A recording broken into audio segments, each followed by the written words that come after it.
नमस्कार विद्यार्थियों, आप सभी का आपके अपने YouTube चैनल आरपीएससी विद नवीन सैनी में स्वागत है। हम पढ़ रहे थे दिल्ली सल्तनत और रणथंभौर।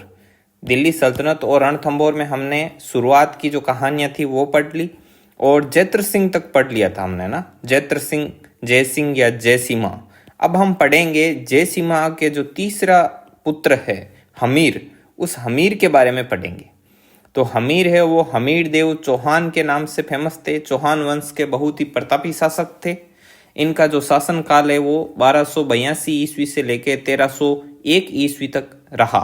ठीक है, 16 दिसंबर 1282 ईस्वी में यह गद्दी पर बैठे थे और 1301 ईस्वी में जब राजस्थान का पहला साका होता है तो राजस्थान के पहले साके के साथ ही इनकी क्या हो जाती है, इसमें मृत्यु हो जाती है। ये केसरिया कर लेते हैं इसमें। ठीक है, तो अब हम पढ़ेंगे हमीरदेव चौहान के बारे में। कौन थे हमीरदेव चौहान और क्या क्या इन्होंने अच्छे कार्य किए, क्या क्या इनसे भूल हुई और इनके जीवन में दिल्ली सल्तनत के साथ क्या कैसे संबंध रहे वगैरह वगैरह, वो सब हम इस क्लास में अध्ययन करेंगे। तो देखिए, हमीरदेव थे जिनको जयसिम्हा का तीसरा पुत्र थे ये। ठीक है, जयसिम्हा के तीसरे पुत्र। इनको हम ना एक बार नोट पर पढ़ लेते हैं। ठीक है, पेज ले लेते हैं और एक बना देते हैं रफ मैप और पूरा स्टोरी के रूप में मैं आपको समझा देता हूँ। उसके बाद में हम नोट्स पढ़ लेंगे। तो यहाँ पर ये है रणथंभौर। ठीक है, ये रणथंभौर और इधर है अपने दिल्ली, ये दिल्ली हो गई और इधर साइड में है अपने मालवा और इस साइड रह जाएगा गुजरात। अब देखो, हमीरदेव चौहान थे वो जयसिम्हा के तीसरे पुत्र थे। तो जो जयसिम्हा थे उन्होंने अपने दो बड़े पुत्रों को योग्य नहीं माना और किसको योग्य माना? हमीरदेव चौहान को। हमीरदेव चौहान भी मात्र 10-12 साल की उम्र में ही क्या बन गए थे? शासक बन गए थे। अब हम पढ़ेंगे कि इनके शासनकाल में क्या क्या हुआ, हमीरदेव चौहान की क्या क्या विशेषताएं। पहली बात, हमीरदेव चौहान थे वो बहुत ही हठी थे। मतलब एक बार जो इन्होंने फैसला ले लिया ना, उसके बाद तो ये खुद अपने आप की भी नहीं सुनते थे।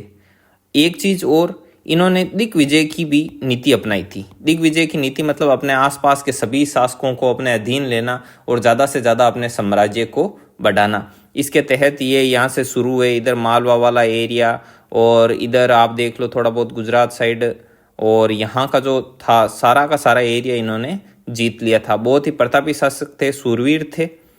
तो इन्होंने भीमरस के राजा अर्जुन को भी पराजित कर दिया। धार के जो ये इधर है मालवा साइड है, धार राजा थे भोज परमार, उनको भी पराजित कर दिया। चित्तौड़ के जो समर सिंह थे उनको भी पराजित कर दिया। बलबन जो कि कोटा में है और साकंबरी को भी इन्होंने जीत लिया था। इतने मतलब वीर शासक थे। कहते हैं कि हमीर ने अपने उम्र में 17 युद्ध किए। टोटल कितने युद्ध किए? 17 युद्ध किए। उनमें से 16 में ये जीते और 17वां जो युद्ध हुआ वो सीधा ही किसके साथ हुआ? आगे जाके अलाउद्दीन खिलजी के साथ हुआ था और उसमें वो साका करना पड़ा वगैरह वगैरह। उसमें भी वो आसानी से नहीं हारते यदि उनको गद्दार धोखा नहीं देते।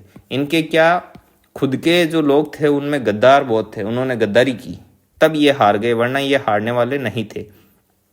कहते हैं कि इंडिविजुअल रूप से मतलब ये स्वयं भी बहुत ताकतवर थे।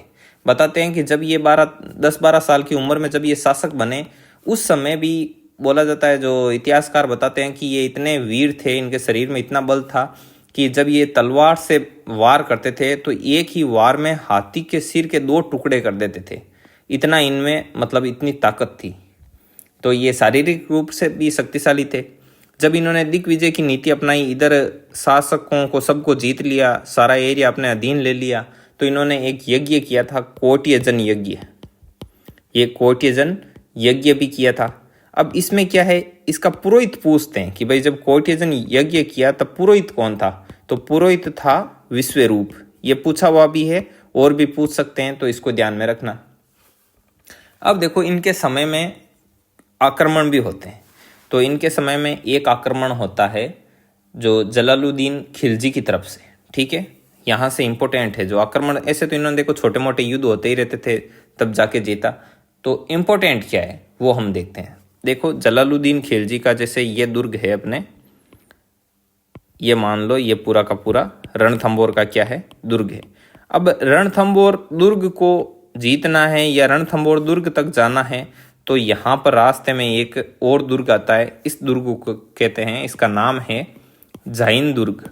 इसे रणथंभौर दुर्ग की क्या कहते हैं, कुंजी कहते हैं। और इसका जो रक्षक था वो था गुरदास सैनी। ठीक है, वो यहाँ पर सारा कुछ इस चौकी को क्या करता था, हैंडल करता था। अब बताते हैं कि जलालुद्दीन खिलजी था। ठीक है, खिलजी वंश की स्थापना कब हुई, 1290 ईस्वी में। 1320 ईस्वी तक ये चला। मतलब खिलजी वंश है उसका शासनकाल कब तक रहा, 30 साल तक रहा। 1290 ईस्वी में जलालुद्दीन खिलजी है वो स्थापना करता है इसकी। और 1296 में अलाउद्दीन खिलजी है, वो जलालुद्दीन खिलजी जो कि इसका चाचा भी है और इसका ससुर भी है, इसको क्या कर देता है, मार देता है और जो खिलजी वंश को अपने अंडर में ले लेता है। समझ गए, शासक बन जाता है ये दिल्ली का। तो जलालुद्दीन खिलजी ने जैसे ही खिलजी वंश की स्थापना की 1290 ईस्वी में, उसके बाद 1291 ईस्वी और 1292 ईस्वी में 2 बार रणथंभौर किले पर क्या करता है, आक्रमण करता है। तो आक्रमण जब ये यहाँ पर आक्रमण करता है तो ये इस जैन दुर्ग को तो जीत लेता है बताते हैं, लेकिन वो इससे आगे नहीं बढ़ पाता है। इससे आगे बढ़े तो यहाँ घेराबंदी की हुई, और जो गेट है वो मजबूत है, तोड़ भी नहीं सकता, और पहाड़ी एरिया भी है। बताते हैं कि इधर मार्च अप्रैल के समय में घेराबंदी की और थोड़े दिनों बाद ही यहाँ पर क्या होने लग गई, बारिश होने लग गई। तो बारिश की वजह से इसके सैनिक वगैरह क्या होने लगे, बीमार होने लगे। और इधर जब ये रणथंभौर पर आक्रमण करता है जलालुद्दीन खिलजी, तो पीछे दिल्ली को छोड़ के आया था। ठीक है, और दिल्ली में उस समय मंगोलों के आक्रमण हो रहे थे लगातार। जैसे मान लो ये राजस्थान है, ये राजस्थान में यहाँ पर रणथंभौर पर आक्रमण करने के लिए आ गया और यहाँ पर घेराबंदी करके बैठ गया जलालुद्दीन खिलजी। और इधर है पीछे दिल्ली। अब दिल्ली पर लगातार क्या हो रहे हैं, मंगोलों के आक्रमण हो रहे हैं। तो अब जब दिल्ली सेफ नहीं रहेगी तब ये यहाँ पर अधिकार कैसे जताएगा, इसको गुलाम कैसे बनाएगा। ठीक है, तो इसने सोचा कि ये नहीं हो कि इधर की खाऊं उधर की खाऊं, तब तक दोनों ही हाथ से निकल जाए। दिल्ली पीछे से ये नहीं हो कि राजगद्दी छिन जाए अपनी, जो दिल्ली की गद्दी है वो। तब वो क्या कहता है, यहाँ से जाना उचित समझता है। 2 बार आता है, दोनों ही बार इसको सफलता नहीं मिलती है और लास्ट में ये थक हार कर वापस जाता है दिल्ली की तरफ के चलो भाई, ये नहीं हो कि पीछे अपने जो दिल्ली की गद्दी है वो चली जाए। और जाते जाते ये और बोल जाता है, जलालुद्दीन खिलजी खुद बोलता है इसके बारे में कि ऐसे 10 किलों को मुसलमान के एक बाल के बराबर भी नहीं समझता। ठीक है, अब जो चीज़ हाथ तो लगी नहीं, अब अंगूर खट्टे ही हैं भाई। जब रणथंभौर दुर्ग जीत नहीं पाया तो बोल दिया कि इसको तो मैं मुसलमान के बाल के बराबर भी नहीं समझता। ठीक है, तो ये चीज़ें। और बताते हैं कि जब ये आक्रमण होता है इधर जैन दुर्ग को, ये जीत के आगे निकलता है, तो अब यहाँ जो गुरदास सैनी है वो मारा जाता है। आ गई बात समझ में। रणथंभौर दुर्ग की कुंजी पूछ ले तो कौन सा है, जैन दुर्ग है, वगैरह वगैरह ये चीज़ें। अब इतनी बातों को हम पढ़ लेते हैं नोट्स में। तो आओ नोट्स पर, ये रहे नोट्स। हमीरदेव चौहान जयसिम्हा का तीसरा पुत्र। हमीर अपने हट के लिए प्रसिद्ध था। हमीर ने भीमरस के राजा अर्जुन को पराजित करता है। धार राजा भोज परमार व चित्तौड़ के समर सिंह को भी पराजित किया इसने। बलबन कोटा व साकंबरी को भी इसने जीत लिया था। हमीर ने अपने जीवन में 17 युद्ध किए और 16 में क्या रहा, विजयी रहा। इसने कोट्यजन यज्ञ भी किया और कोट्यजन यज्ञ में जो इसका पुरोहित था वो कौन था, विश्वरूप। हमीर ने दिग्विजय की नीति अपनाई। जलालुद्दीन खिलजी का आक्रमण। जलालुद्दीन खिलजी ने रणथंभौर पर 2 बार आक्रमण किया, लेकिन दोनों ही बार क्या रहा, विफल रहा। एक आक्रमण तो होता है 1291 ईस्वी में और दूसरा होता है 1292 ईस्वी में। ये रणथंभौर दुर्ग, और रणथंभौर दुर्ग के रास्ते में यहाँ पर क्या बना है, जैन दुर्ग। मतलब यदि आपको रणथंभौर दुर्ग को जीतना है, रणथंभौर दुर्ग तक जाना है, तो सबसे पहले किसको विजिट करना पड़ेगा, जैन दुर्ग। तो रणथंभौर दुर्ग की कुंजी किसको कहते हैं, जैन दुर्ग को कहते हैं। जैन दुर्ग को कौन संभाल रहा था यहाँ पर, गुरदास सैनी। ये बात है। आगे पढ़ो। अब जलालुद्दीन खिलजी इसको लेकर क्या कथन कहता है कि ऐसे 10 किलों को मुसलमान के एक बाल के बराबर भी नहीं समझता। तो ये चीज आती है। और इन आक्रमणों में गुरदास सैनी मारा जाता है। आ गई बात समझ में। अब होगा आगे अलाउद्दीन खिलजी का आक्रमण। तो ये इसके बाद की बात है, तो इसको वापस एक बार हम मैप पर समझते हैं। ठीक है, तो आ जाओ, साफ पेज ले लो, यहाँ पर ये रब कर दूँ मैं, आगे ले लेते हैं। ठीक है, नेक्स्ट पेज पर यहाँ पर एक रफ मैप बना लो। अब देखो, हर आक्रमण की वजह होती है। अब जलालुद्दीन खिलजी ने यहाँ पर आक्रमण क्यों किया, तो इसकी दो चार चीज़ें हैं। एक तो जो हमीर देव चौहान था वो बहुत ही तीव्र गति से अपने जो एरिया है, अपना जो क्षेत्रफल था अपने राज्य का, उसको बढ़ा रहा था, आसपास के सभी शासकों को जीतता जा रहा था। तो इसने सोचा कि भाई ये इतने तेज़ी से जीत रहा है, इतनी तेज़ी से अपने एरिया को बढ़ा रहा है, तो कहीं ये ना हो कि ये हमसे ज़्यादा शक्तिशाली हो जाए और हमको ही ना जीत ले। तो इस खतरे को भांपते हुए भी ये इस पर आक्रमण करता है। दूसरी बात, रणथंभौर के जो प्रारंभिक शासक थे उन्होंने ऐसी शर्त रखी थी, शर्त मानी हुई थी उनकी, कि हमारे जो वंशज हैं वो दिल्ली वालों के जो भी वंशज होंगे, दिल्ली की जो भी गद्दी के उत्तराधिकारी होंगे, उनकी हमेशा गुलामी करेंगे, उनको टैक्स देते रहेंगे। उन सब चीज़ों से भी जो हमीर देव था उसने क्या कर दिया, मना कर दिया। तो दो कारण हो गए। तो इस वजह से जो जलालुद्दीन खिलजी ने इस पर क्या किया था, आक्रमण किया था। हर आक्रमण का कोई ना कोई क्या होती है, वजह होती है। अब देखो, अब इस पर आक्रमण करेगा अलाउद्दीन खिलजी। यहाँ पर ये है रणथंभौर। ठीक है, वापस बना लेते हैं रणथंभौर। ये इधर मालवा।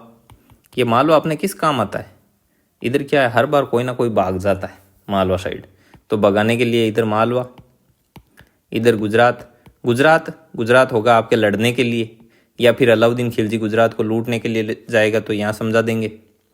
और यहाँ पर दिल्ली। अब देखो, जब इसका शासनकाल कितना था, 1282 से लेके 1301 ईस्वी तक। किसका, हमीर देव चौहान का। अब हमीर जब शासक बना तो वो किस किस का मुंह देखेगा दिल्ली के शासक के रूप में, तो इसने सबसे पहले 1282 से लेके 1286 ईस्वी तक किसका मुंह देखता है, ये बलबन का। बलबन कौन था, नासिरुद्दीन महमूद का सेनापति। ये भी तो शासक रहा, ये रहा था 1266 से लेके 1286 ईस्वी तक। लेकिन हमीर तो 1282 में आएगा ना, तो वो इसका मुंह देखेगा 4 साल, कि भाई 4 साल तो ये है गद्दी पर। ठीक है, उसके बाद में 1286 में इसकी मृत्यु होती है। उसके बाद में ये दिल्ली है वो अपने आप में उलझी हुई रहती है। उसके बाद में 1290 में यहाँ पर कौन आता है, जलालुद्दीन खिलजी आता है, और उसने खिलजी वंश की क्या करता है, स्थापना करता है। और 1296 में इसकी हत्या कौन कर देता है, जलालुद्दीन खिलजी की हत्या करता है इसी का जो भतीजा है। ठीक है, और इसका दामाद भी हो गया। क्यों, क्योंकि जो जलालुद्दीन खिलजी की बेटी थी वो अलाउद्दीन खिलजी की क्या थी, वाइफ थी। तो अलाउद्दीन खिलजी अपने चाचा या अपने ससुर की क्या कर देता है, हत्या कर देता है। तो इस समय ये मुंह देखेगा जलालुद्दीन खिलजी का कि भाई अभी शासक कौन है, जलालुद्दीन खिलजी। और 1296 से लेके बाद में आगे तक, यहाँ 1301 में जब इसकी डेथ हो जाएगी हमीर देव की, यहाँ पर क्या होगा, साका होगा। वो राजस्थान का पहला साका था और रणथंभौर का भी पहला। ठीक है, तो यहाँ तक इसने किसका मुंह देखा, अलाउद्दीन खिलजी का। भाई अब शासक के रूप में वो हर बार किसको देखेगा, अलाउद्दीन खिलजी। तो इस प्रकार इसने दिल्ली के 1, 2 और 3 शासकों का क्या किया था इसने सामना। तो हमने 1290 से 96 ईस्वी तक का पढ़ लिया। बीच में आ गए 1291 और 92 वाले 2 युद्ध। अब देखो, अब दिल्ली का शासक बनता है अलाउद्दीन खिलजी। अब अलाउद्दीन खिलजी इस पर आक्रमण करता है। इस आक्रमण के पीछे की स्टोरी क्या है, इसका कारण क्या है, तो कारण नंबर एक क्या है, अलाउद्दीन खिलजी है वो खुद महत्वाकांक्षी शासक था। वो भी अपने एरिया को आगे से आगे तीव्र गति से बढ़ा रहा था। तो इस वजह से वो क्या करेगा, इस पर आक्रमण करेगा। नंबर 2 चीज़ कि भाई दिल्ली वालों से ये शर्त रखी हुई थी कि हम आपकी हमेशा गुलामी करेंगे, और हमीर देव चौहान अब इसकी गुलामी कदापि स्वीकार नहीं करेगा क्योंकि ये खुद प्रतापी शासक है। तो नंबर 2 युद्ध का कारण ये। नंबर 3, अब देखो नंबर 3 में क्या आता है, ये हो गए 2। और नंबर 3, हमीर देव जो है उसका जो एरिया है रणथंभौर, ये क्या आता है, बीच में आता है। चाहे आपको गुजरात जाना है, मालवा जाना है, तो इसको मुस्लिम लोग है वो क्या करना चाहते थे, एक तरीके से चौकी के रूप में इस्तेमाल करना चाहते थे इसलिए भी इसको जीतना क्या है अलाउद्दीन के लिए ज़रूरी।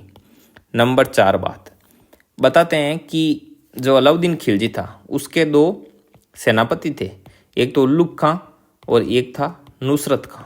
ये 2 थे, ये 2 उसके बहुत ही क्या थे, मतलब कि विश्वास पात्र सेनापति थे।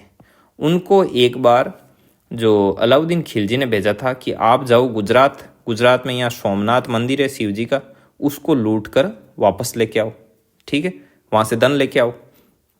तब इनको भेज दिया और भेजा, इनके साथ एक और व्यक्ति था उसको भी भेज दिया, उसका नाम था मोहम्मद शाह।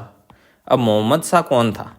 देखो दिल्ली पर लगातार क्या हो रहे थे, मंगोलों के आक्रमण हो रहे थे दिल्ली पर, यहाँ पर मंगोलों के। अलाउद्दीन खिलजी कहीं भी जाए और पीछे से मंगोलों के आक्रमण शुरू। तो यह भी एक क्या था, मंगोल नेता था, मंगोलों का नेता था एक, ठीक है। अब ये इनसे जब बातचीत होती है तो भाई सारे के सारे ये थोड़ी है कि हरदम लड़ने पर उतर हुआ। तो कुछ मंगोलों को यहाँ पर दिल्ली में अलाउद्दीन ने रहने की क्या दे दी, अनुमति दे दी। और वहाँ पर एक मंगोलपुरी है, वो आज के दिन भी है यहाँ पर दिल्ली में, ठीक है। तो वहाँ पर ये कौन रहता था, मोहम्मद शाह, वीर था, ठीक है, दूरदर्शी व्यक्ति भी था। तो इस ऐसा करके इसने, मोहम्मद शाह ने बोला कि तुम भी इसके साथ जाओ सेना में। तो कुछ मंगोलों को भी भर्ती कर लिया सेना में। और फिर ये गए यहाँ पर दिल्ली सोमनाथ मंदिर यहाँ पर लूटने। और यहाँ पर लूट का धन वापस आ रहे थे, धन लेकर लूट के, सोना चांदी जेवरात जो भी, उस लूटे हुए धन जिसको खुम्मस कहा जाता था, ठीक है, उसको लेकर यहाँ पर क्या हो गए, इनके बीच में लड़ाई हो गई। और बताते हैं कि उसमें मोहम्मद शाह ने गुस्से गुस्से में जो अलाउद्दीन खिलजी थे उनके सैनिकों को भी मार दिया। हालांकि ये भी उनकी सेना में ही था, लेकिन जब बंटवारे को लेकर लड़ाई हुई तो मोहम्मद शाह ने क्या किया, उनको मार दिया, कुछ सैनिक थे उनको। फिर अपनी जान बचाकर भागा और आकर कहाँ शरण ली, हमीर देव के पास। तो कुछ लोग तो ये कारण, कुछ इतिहासकार ये कारण बताते हैं, कुछ बताते हैं कि सेना में हुई थी लड़ाई। तो अब ये भागा इसलिए था क्योंकि उल्लुग खां और नुसरत खां इसको छोड़ेंगे नहीं ना, भाई इसने अलाउद्दीन की सेना को छेड़ दिया, भाई मार दिया सैनिकों को, तो इसलिए ये भागा। कुछ बताते हैं कि पूरी सेना में ही आधे धन के आधे आधे बंटवारे को लेकर लड़ाई हुई, तब मोहम्मद शाह भागा। अब जो भी कारण रहा हो, लेकिन ये आया किसके पास, यहाँ हमीर देव के पास, और आया किसके रूप में, शरण लेने के लिए। और कुछ लोग, कुछ इतिहासकार एक और कारण बताते हैं। ये कारण हो गया 4 नंबर का। अब 5वें नंबर का कारण क्या है? कुछ लोग बताते हैं कि अलाउद्दीन खिलजी था, उसकी एक वाइफ थी जिसका नाम था चिमना, ठीक है। अब कहते हैं कि चिमना और मोहम्मद शाह में क्या हो गया था, प्रेम प्रसंग हो। तो प्रेम प्रसंग बताते हैं कि इतना बढ़ गया था कि चिमना ने और जो मोहम्मद शाह था उसने मिलकर अलाउद्दीन को रास्ते से हटाने की क्या कर ली, प्लानिंग कर ली। अब इस बात का पता किसको चल गया, अलाउद्दीन खिलजी को, क्योंकि अलाउद्दीन खिलजी ऐसा शासक था जो गुप्तचरों पर भी गुप्तचर रखता था कि भाई गुप्तचर सही तरीके से काम कर रहे हैं नहीं कर रहे हैं। जब इसको पता चला तो ये बात पहुंच गई वापस मोहम्मद शाह तक कि भाई अलाउद्दीन खिलजी को पता चल गया है, अब आपकी खेड़ नहीं। तब बताते हैं कि मोहम्मद शाह भागकर किसके पास आ गया, हमीर देव चौहान के पास में। अब जो भी कारण रहा हो, जो चाहे ये गुजरात की सेना वाला, चाहे मोहम्मद शाह का यहाँ से चिमना के कारण भागने वाला, लेकिन मोहम्मद शाह किसके पास आ गया, हमीर देव चौहान के पास। तो इस कारण से अब क्या हुआ, अलाउद्दीन खिलजी ने बोला वापस हमीर देव को कि भाई छोड़ दो, हमारे जो मोहम्मद शाह आपके पास आए हुए हैं उनको छोड़ दो, वो हमारी वाइफ को छेड़ के भागे हैं यहाँ से, ठीक है, प्रेम करते थे और अब हमको मारने की सोच रहे थे, तो वो गद्दार हैं, अब हम उनको मारेंगे, उनको छोड़ेंगे नहीं, आप भेजो हमारे पास वापस। तो हमीर देव चौहान ने क्या कर दिया, साफ साफ मना, क्योंकि ये क्या था, 1 मिनट जूम आउट करते हैं, शरणागतों का रक्षक। बोले कि हम जो हमारी शरण में आ गया, मतलब हमारी शरण में है, अब हम उसकी रक्षा करेंगे, तो इसके लिए हमें चाहे कोई भी कीमत चुकानी पड़े। तो इस चीज़ को लेकर इनके बीच में क्या होता है, युद्ध होता है। अब मान लो आप सोच रहे होंगे कि मोहम्मद शाह को ये वापस लौटा देता तो शायद ये युद्ध टल जाता, ये 1301 वाला साका नहीं होता। तो ये तो होना ही था। इतिहासकार बताते हैं कि यदि ये मोहम्मद शाह को शरण नहीं देता तो हो सकता है 2-4 साल बाद में हो, लेकिन अलाउद्दीन खिलजी का आक्रमण होना तय था, क्योंकि उसने किसी को नहीं छोड़ा। रणथंभौर के बाद में चित्तौड़ वाला, ये जालोर वाला, इधर जैसलमेर, कहीं भी नहीं छोड़ा इसने, ठीक है, क्योंकि ये खुद क्या है, अपने साम्राज्य का विस्तार करना चाहता है, हरदम लूटता ही रहता है इधर उधर, ठीक है। ये चीज़ थी। अब देखो आगे की स्टोरी। अब आगे की स्टोरी क्या होती है, वापस मैप बना लें। ये मैप, इधर रणथंबोर, इधर दिल्ली, और इधर रणथंबोर, इधर मालवा, और इधर गुजरात। अब आगे की स्टोरी कुछ इस प्रकार है कि अब अलाउद्दीन खिलजी ने बोला तो इन्होंने साफ साफ मना कर दिया। अब बताते हैं कि अलाउद्दीन खिलजी सबसे पहले आता है आके, और यहाँ पर जो घेरा डालता है आक्रमण करने के लिए शुरुआत कर देते हैं। ये जो आसपास का एरिया होता है ना, उसको लूटना वगैरह क्या कर देते हैं, वो शुरू कर देते हैं, तबाही मचा देते हैं। तो बोलते हैं कि जब ये टुकड़ियां भेजी, अलाउद्दीन खिलजी खुद नहीं आया, उल्लू खां और नुसरत खां को भेज दिया और बोले कि जाओ और आक्रमण करके उसको छुड़ा के लाओ।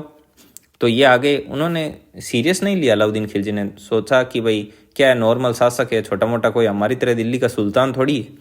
तो वो यहाँ पर आ गए, आक्रमण करने के लिए आ गए, और आकर के आसपास के एरिया में जो खेती थे उसको उजाड़ रहे थे, लूटपाट कर रहे थे गाँवों में।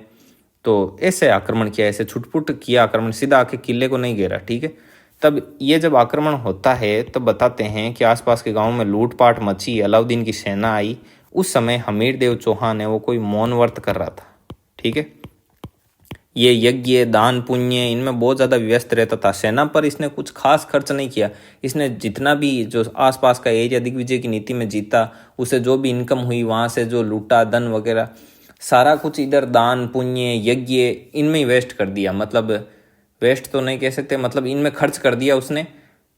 ऐसे नहीं कि अपने जो अब मोहम्मद शाह को शरण दे दी तो दुर्ग का जो परकोटा है वो मजबूत कर लें, दुर्ग को सेना की दृष्टि से भाई सामरिक दृष्टि से अच्छा सुदृढ़ बनाएं, अपनी सेना पर खर्च करें, कुछ हथियार वगैरह गोला बारूद जो भी हो उसको मजबूत करें, इस पर ध्यान नहीं दिया, बल्कि यज्ञ में व्यस्त था। अब देख लो सेना यहाँ आक्रमण कर रही है और ये यज्ञ में व्यस्त है। इसने अपने जो दो थे शासक सेनापति, एक तो धर्म सिंह और एक था भीम सिंह, धर्म सिंह और भीम सिंह को बोला कि आप जाओ और उनको भगा के आओ, यहाँ से आक्रमण कर दिया। इसने भी वापस सीरियस नहीं लिया, क्योंकि ये तो खुद वीर योद्धा, दिग्विजय की नीति अपनाने वाला, कोटिजन जैसे यज्ञ करने वाला। तो इसने कहा आप, इसने भी सीरियस नहीं लिया और इधर से अलाउद्दीन खिलजी ने भी नहीं लिया। तो बताते हैं कि धर्म सिंह और भीम सिंह गए और इनको यहाँ से भगा दिया, क्योंकि ये 2 बार आक्रमण करता है, ये भी अलाउद्दीन खिलजी भी। तो बोलते हैं कि पहली बार आया तो इसने इनको क्या कर दिया, भगा दिया। भाई गए, जाते ही मार काट की इन्होंने भी, धर्म सिंह और भीम सिंह ने जोरदार हमला किया और इस अलाउद्दीन की जो टुकड़ियाँ सेना वगैरह आई हुई थी वो सारी की सारी भाग खड़ी हुई। अब बताते हैं कि जब ये वापस लौट रहे थे तब आगे आगे चल रहा था धर्म सिंह और पीछे पीछे चल रहा था भीम सिंह। ऐसे आ रहे थे तो ये थोड़ा धीरे चल रहा था, ये थोड़ा स्पीड से चल रहा था। इसके साथ भी कुछ सेना थी, इसके साथ भी कुछ सेना, ऐसे 2 भाग में बंट गए और ये धर्म सिंह कुछ ज़्यादा ही आगे निकल गया। बताते हैं कि इसी दौरान, इधर पहाड़ी एरिया तो है ही, और इसी दौरान यहाँ पर जो टुकड़ियाँ थी वो बिखरी हुई थी अलाउद्दीन खिलजी की, इधर उधर टुकड़ियाँ बिखर गई, सेना थी वो टुकड़ियों के रूप में। बताते हैं कि तभी एक अल्प खां के नेतृत्व में एक टुकड़ी ने भीम सिंह पर जोरदार धावा बोला और इसी दौरान भीम सिंह की क्या हो गई थी, मृत्यु हो गई थी, ठीक है, इनकी हो गई मृत्यु। अब ये धर्म सिंह को पता ही नहीं, ये आगे चलता चलता आ गया रणथंभौर दुर्ग में। बोले कि जल्दी से जाते हैं, राजा जी से लेते हैं बधाई कि भाई हमने तो ये शाबाशी देंगे हमको कि क्या बात है, आपने मार के आ गए, उनको भगा दिया, दिल्ली के सुल्तान के जो सेना थी उनको। ये आगे आता है, फिर इससे पूछते हैं कि बता भीम सिंह कहाँ है। कि बोले भीम सिंह पीछे आए ही नहीं क्या, पीछे देखा आए ही नहीं, वेट किया आए ही नहीं। फिर पता चला कि भीम सिंह की तो एक टुकड़ी ने धावा बोल दिया और इसकी हो गई मृत्यु। इस बात से हमीर देव चौहान है वो बहुत ज़्यादा क्या हो जाता है, नाराज़ हो जाता है कि तुझे बड़ी जल्दी थी, थोड़ा रुक के ही आ जाता, उसको साथ लेके आता, मरवा दिया तूने उस वीर शासक को। तो बोलते हैं कि ये इतना नाराज़ होता है कि धर्म सिंह को क्या करवा देता है, अंधा करवा देता है, धर्म सिंह को अंधा करवा देता है। बताते हैं कि ये सेना के साथ ही यहाँ का जो अर्थव्यवस्था का कार्य भी था वो भी ये धर्म सिंह ही देखता था, ठीक है। धर्म सिंह था वाकई में योग्य शासक था। अब आगे आने में क्या है, अभी आप भी आओ और बोले कि पिछली गाड़ी में कोई आ रहे हैं, तो आ जाएंगे, चलते हैं। ऐसा इसके मन में तो कोई द्वेष था नहीं कि भाई मैं भीम सिंह को पीछे छोड़ दूं, ये वो। बोले कि अब हरा दिया, वो भाग छुट्टे हैं तो चलते हैं धीरे धीरे। तो ये थोड़ा आगे आ गया, मन चंचल था इसका, कि बोले राजा जी से लेते हैं बधाई। अब धर्म सिंह की कोई विशेष गलती नहीं थी, लेकिन इसको अमीरदेव चौहान ने करवा दिया अंधा, और पद से भी हटवा दिया। पद से हटवा दिया, और इसकी जगह इसका एक भाई था बोझ, उस बोझ को वो पद दे दिया। अब हुआ क्या, बोझ ने जैसे ही इसका पद संभाला, अब बोझ से वो पद है वो संभालने में आ नहीं रहा है। सारी अर्थव्यवस्था हो गई चौपट, जनता त्राही त्राही करने लगी।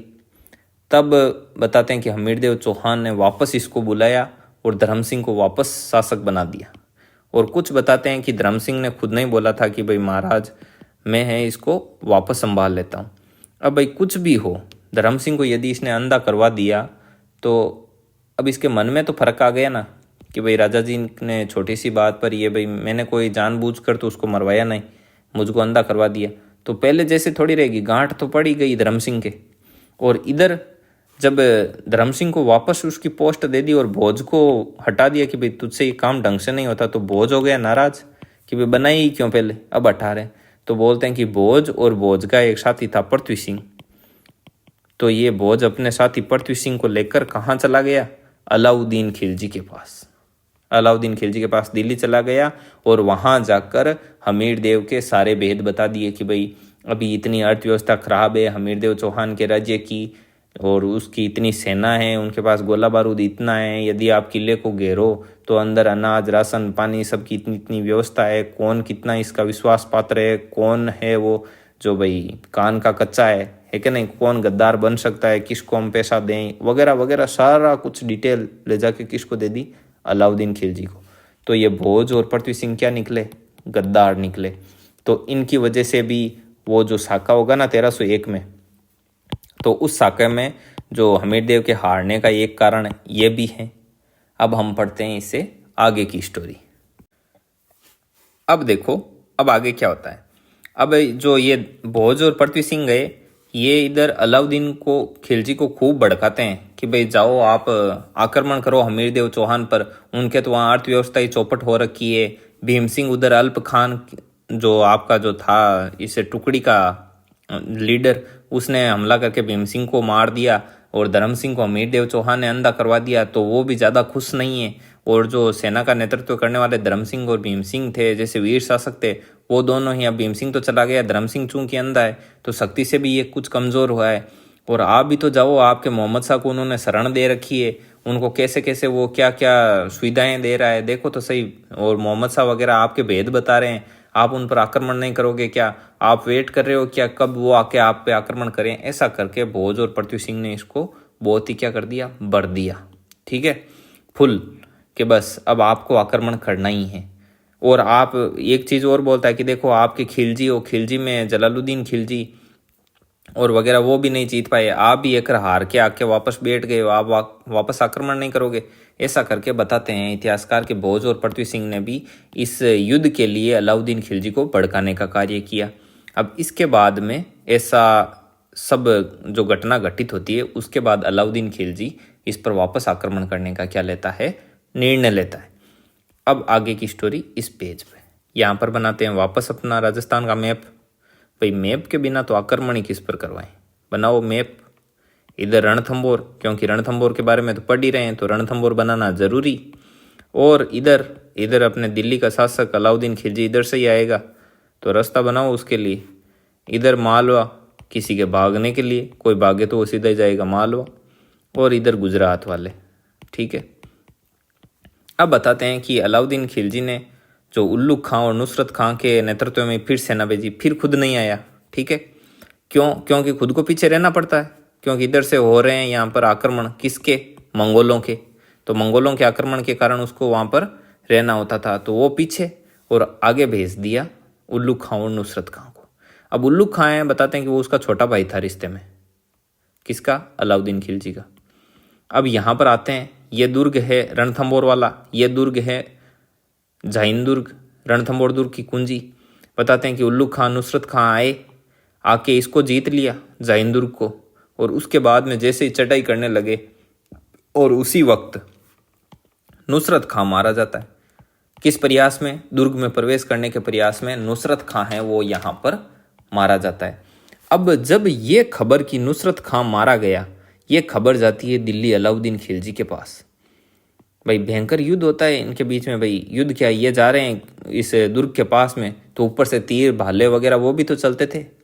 तो इसमें ये नुसरत खां मारा जाता है। जब ये सूचना मिलती है अलाउद्दीन खिलजी को, तो अलाउद्दीन खिलजी को पता चल जाता है कि हमीरदेव चौहान कोई कच्ची गोलियां खेलने वाला नहीं है, उसको इतना आसानी से नहीं जीत सकते हम।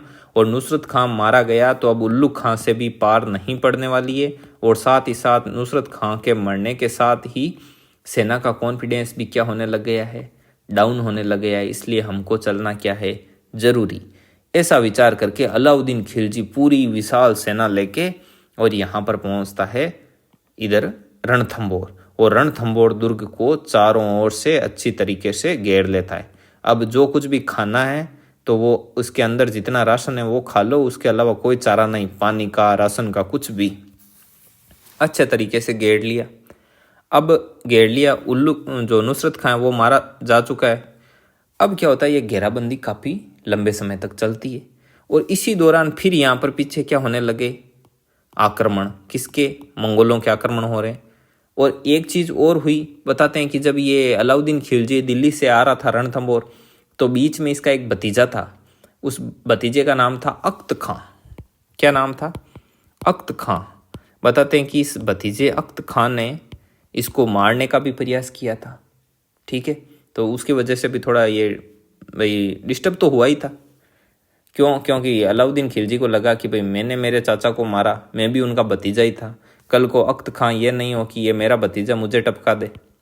तो ये चीज़ हुई। और पीछे से मंगोलों के आक्रमण हो रहे, तो अलाउद्दीन खिलजी को पता चला कि भाई अब हम ज़्यादा दिनों तक तो घेराबंदी रख नहीं सकते, क्योंकि ये नहीं हो कि पीछे से दिल्ली वाली सरकार चली जाए अपनी। तो ऐसा सोच विचार के इसने कहा चलो हम छल कपट की नीति से जीतते हैं। अब बताते हैं कि इसने शर्त रखी। तो कुछ इतिहासकार बताते हैं, जैसे डॉक्टर दशरथ शर्मा वगैरह, वो बताते हैं कि अलाउद्दीन खिलजी की जो एक शर्त इधर से ये थी कि हमीरदेव चौहान है वो अपनी जो बेटी है उसकी शादी किससे करे, अलाउद्दीन खिलजी से करे। एक शर्त ये थी।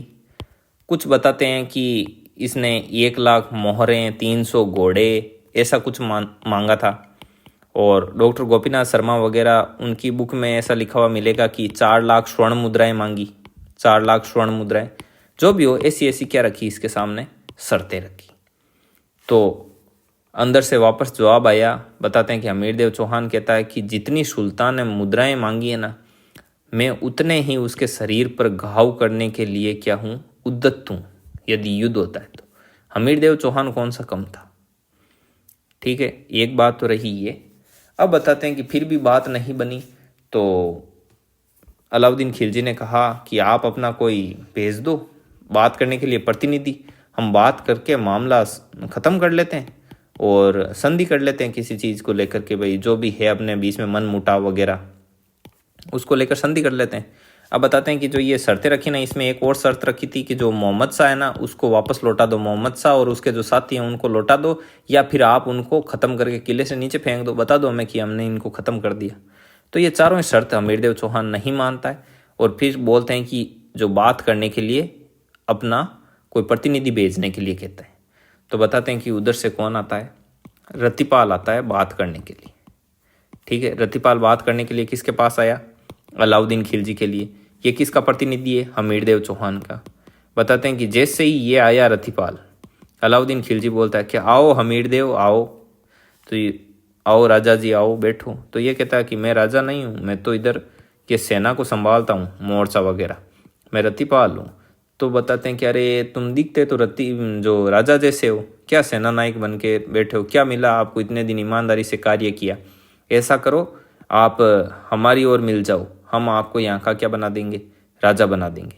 तो बोलते हैं कि रतिपाल को ऐसा करके गुमराह कर दिया। फिर रतिपाल ने बोला कि भाई एक और आदमी है अभी, कौन, रणमल, अभी मैं उसको भी बताता हूँ। तो वो अंदर जाकर बोलते हैं कि इनके बीच में बात हो गई और इन दोनों ने क्या कर ली, गद्दारी कर ली। और कुछ बताते हैं कि रणमल और रतिपाल ने गद्दारी नहीं की थी, इसने सिर्फ ऐसे ही भ्रम फैला दिया था कि भाई ये दोनों हमारी साइड से लड़ेंगे और इनके जो बोलते हैं कि इनके जो छावनी वगैरह थी जहाँ कहीं पर भी, तो अलाउद्दीन खिलजी ने वहाँ थोड़ा बहुत धन छुपवा दिया और बाद में अफवाह फैलाई तो इनके पास में थोड़ा थोड़ा धन मिल गया, तो उससे क्या हुआ, इनके ऊपर डाउट गहरा गहरा हो गया। ठीक है, तो ये चीज़ है। जो भी हो, रणमल और रतिपाल को भी इसने जो ट्रैक से क्या कर दिया, डिस्टर्ब कर दिया। ठीक है, और कुछ बताते हैं कि रणमल और रतिपाल भी क्या हो गए थे, इसकी साइड ही हो गए थे। कुछ इतिहासकार बताते हैं कि अलाउद्दीन खिलजी के साइड हो गए, और उसके बाद में क्या हुआ, एक और गद्दार हो गए। दो तो गद्दार ये हो गए रणमल रतिपाल, एक हो गया भोज, एक हो गया पृथ्वी सिंह चार, एक होता है सुरजन सिंह शाह है, ऐसा कुछ सुरजन सिंह नाम का था। उस सुरजन सिंह को भी बताते हैं कि कुछ धन देकर अलाउद्दीन खिलजी ने अपनी ओर कर लिया था। तो सुरजन सिंह ने क्या किया कि जो किले के अंदर गोदाम में जितना भी अन्न था, गोदाम में अन्न और जल, उस अन्न और जल में क्या फेंकवा दिया, जो हड्डियों का चूरा, जिससे अब उस अन्न को कौन खाए और पानी को भी कौन पिए। तो ऐसा करके हमीरदेव चौहान को लगा कि भाई देखो, अब हमको युद्ध ही एकमात्र क्या है, चारा है। तो बोलते हैं कि बाहर अलाउद्दीन खिलजी की बहुत बड़ी सेना थी और हमीरदेव चौहान के पास कम थे जो राजपूत जो सैनिक वगैरह थे। तो हमीरदेव चौहान वगैरह जो भी राजपूत शासक थे, उन्होंने सर पर केसर या पट्टा धारण किया और उसके बाद में जो किले के दरवाजे थे वो खोल दिए गए और अलाउद्दीन खिलजी वगैरह भूखे शेरों की तरह अलाउद्दीन खिलजी की, जो हमीरदेव चौहान वगैरह हैं और जितने भी राजपूत शासक हैं, वो अलाउद्दीन खिलजी की सेना पर टूट पड़ते हैं। अब इसमें भी बताते हैं कि जो रणमल और रतिपाल थे, उन्होंने जो किले के गेट थे, एक गेट से सैनिक वगैरह हटवा दिए और पहले ही बता दिया था अलाउद्दीन खिलजी को कि भी इस ओर से आप एंट्री कर जाना। तो बताते हैं ये भी हुआ था। और इस भीषण युद्ध में हमीरदेव चौहान है वो शहीद हो जाते हैं, अर्थात केसरिया कर लेते हैं।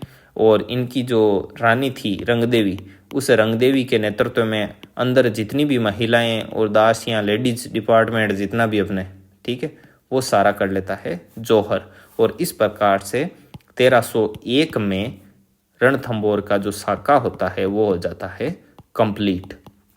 और ये घटना होती है 11 जुलाई की, 11 जुलाई 1301 को ये घटना हुई। ठीक है, अब इस चीज़ में ये पूरी कहानी आपने समझ ली।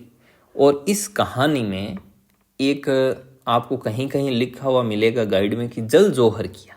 वो जल जौहर क्या है, तो उस जल जौहर के बारे में बताते हैं। और देखो, जो ये अलाउद्दीन खिलजी आया ना, यहाँ पर आक्रमण किया।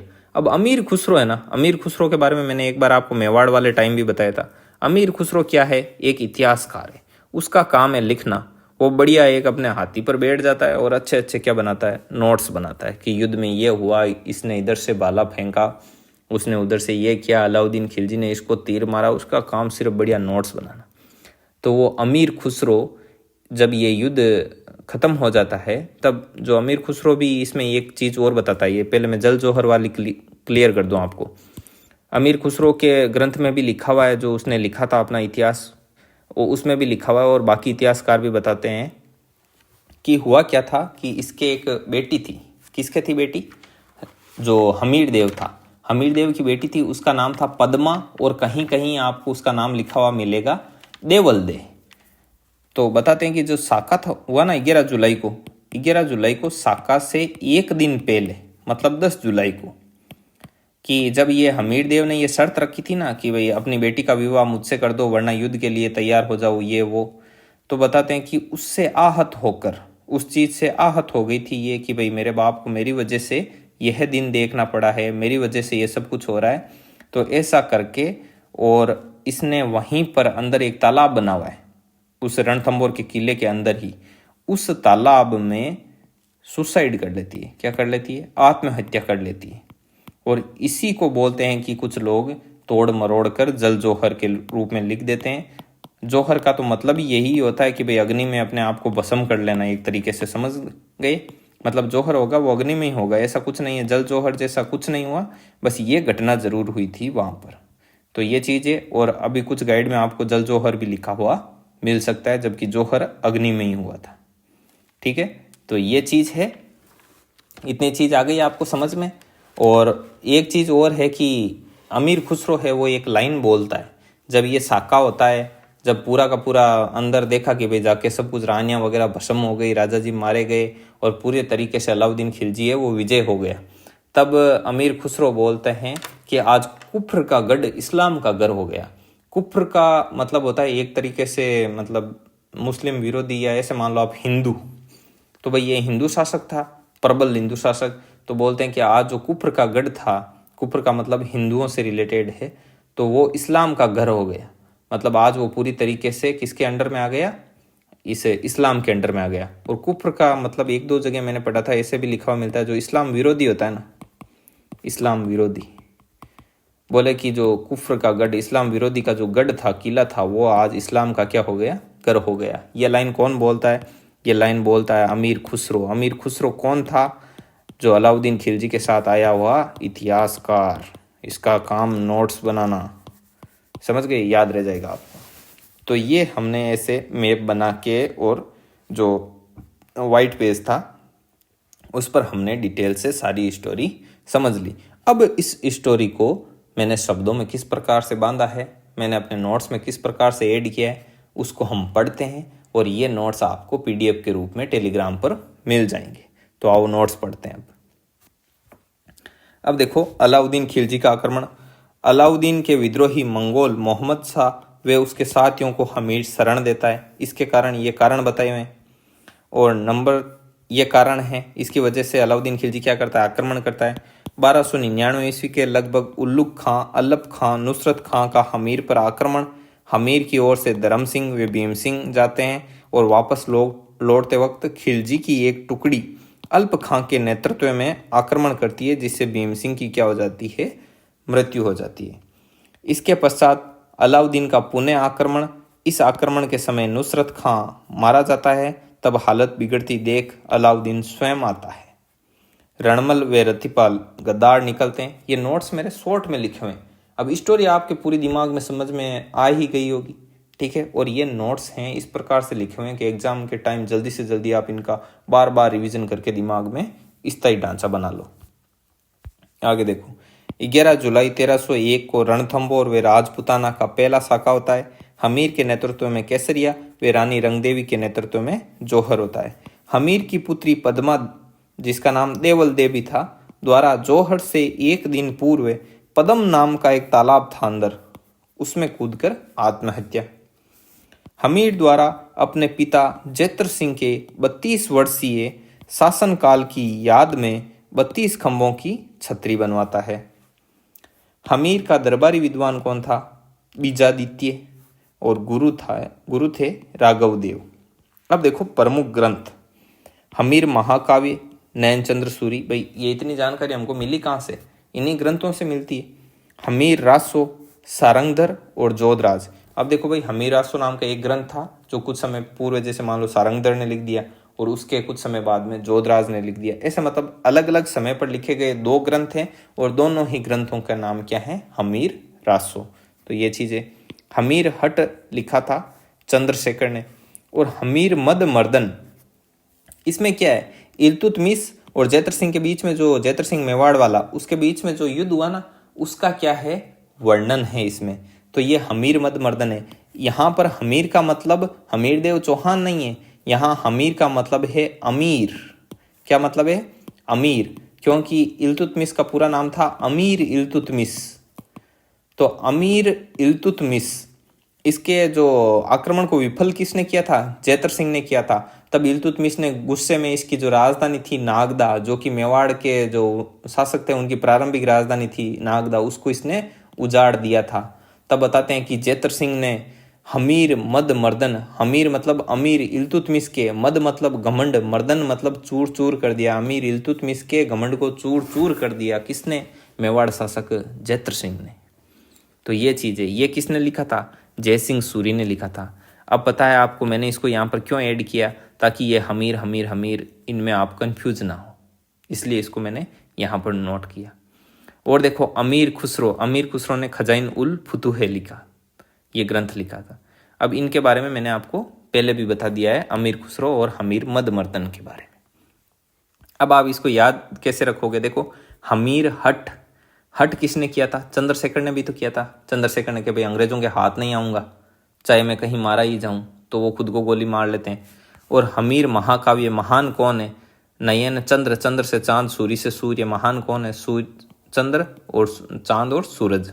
तो वैसे याद रख लेना। अमीर खुश रहो, अमीर लोग खुश रहते हैं क्योंकि उनके पास क्या होता है? खजाना होता है। ऐसे याद रख लेना।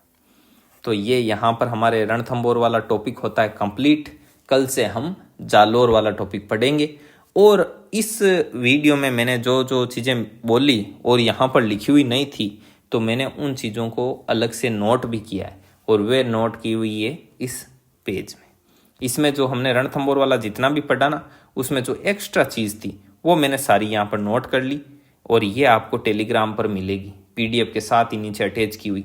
ये अपने आप नोट्स के साथ ही आप बना लेना, इनको अच्छे से लिख लेना। एक बार मैं इनको पढ़ देता हूँ। 1 मिनट पेन।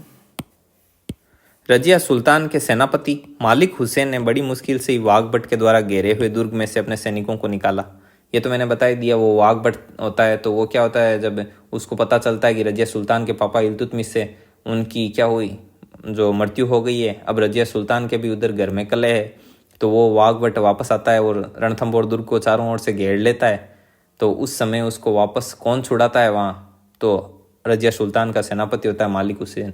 उसको अपने मुस्लिम जो सैनिकों को छुड़ाने में बहुत ही जोर आया था। स्टोरी बताई ना, तो वो वहाँ पर लिखी हुई नहीं थी तो मैंने ऐड की। डॉक्टर दस्त शर्मा ने बताया था कि वाघभट ने 12 साल तक शासन किया।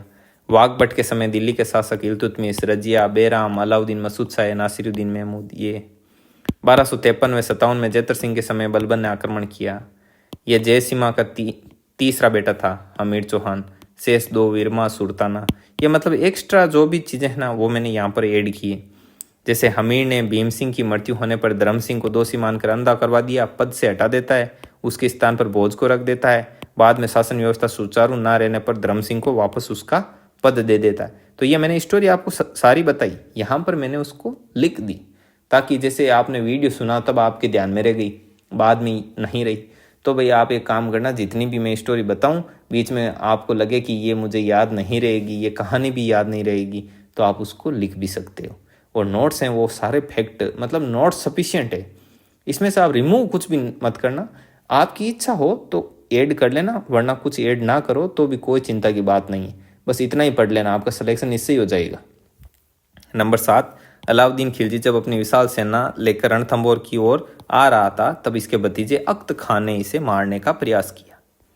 तो ये चीज़ थी, ये एक्स्ट्रा ऐड किया हुआ है। 4 नंबर का जो पेज है ना, यहाँ नोट लगा के जो ऐड किया ना वो एक्स्ट्रा ऐड किया हुआ है। और बाकी यहाँ पर अपना रणथंभौर का दिल्ली सल्तनत काल और रणथंभौर यहाँ पर क्या है, कंप्लीट है। अब आपको ये कैसा लगा वीडियो कमेंट में ज़रूर बताना। वीडियो को लाइक करना, ज़्यादा से ज़्यादा लोगों तक इस वीडियो को शेयर करना। चैनल को सब्सक्राइब ज़रूर से ज़रूर करना, याद रखकर, बार बार कहने की ज़रूरत नहीं रहनी चाहिए, सब्सक्राइब करना है। और जितने भी लोग हैं आपसे जुड़े हुए, जब मालूम है आपको कि ये 2nd ग्रेड की तैयारी करते हैं या अदर कंपटीशन एग्जाम की तैयारी करते हैं, तो भी जीके तो सभी में लगता है ना, तो सबको इसके बारे में आपको बताना है। वीडियो देखने के लिए धन्यवाद।